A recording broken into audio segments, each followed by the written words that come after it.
38,600 Swiss francs. That is the show floor price in Martigny for a car that returns 4.1 liters per 100 kilometers, around 57 miles per gallon, without ever plugging in. The Civic Hybrid costs more. The Mazda 3 uses more fuel, and the car wearing the world's most trusted badge just quietly made both decisions harder. Either Toyota underpriced this Corolla, or the segment has been overcharging for hybrid efficiency for years. After this walk-around, both start to feel true. The 12th generation sedan in precious silver carries no design risks.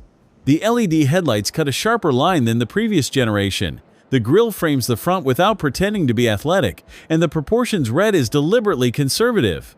The side profile runs a clean shoulder line from headlight to tail, unbroken. At the rear, the taillights sit either side of the Toyota badge, separated rather than connected, and the result reads cleaner than rivals that force a light bar where none is needed. This is a car that ages well precisely because it never tried to be fashionable. Whether the interior holds that same quiet confidence is the question that matters more.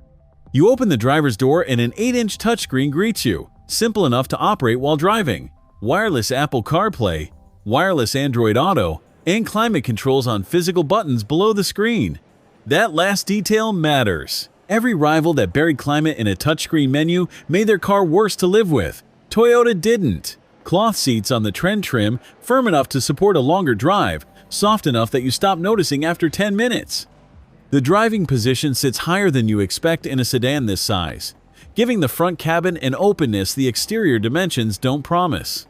Picture yourself at 7:30 on a Monday, reaching for the start button.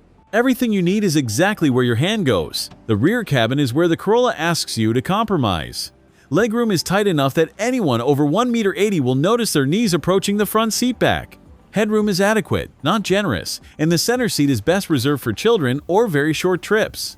The Skoda Octavia gives rear passengers noticeably more room. If rear comfort ranks high on your list, you will feel the difference. You're loading the weekly shop on a Saturday morning, and the boot offers 361 liters, around 12.7 cubic feet, mid-pack for the segment. The floor sits low, which helps with smaller bags, but the loading sill is high enough that heavier items need lifting over rather than sliding in.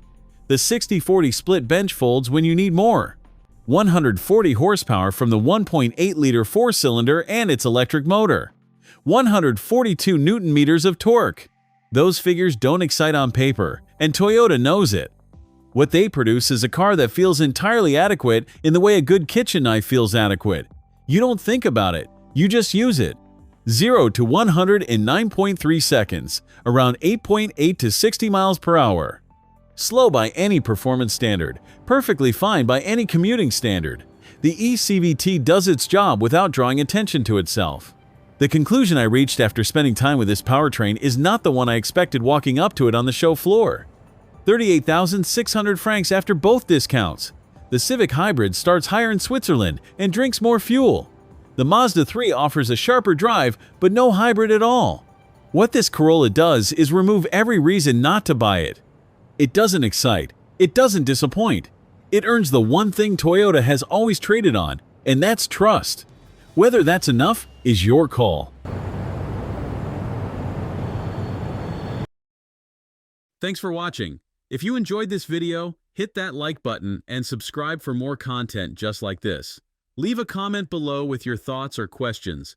I read every single one. And don't forget to click the bell icon to get notified about my next upload. See you in the next video.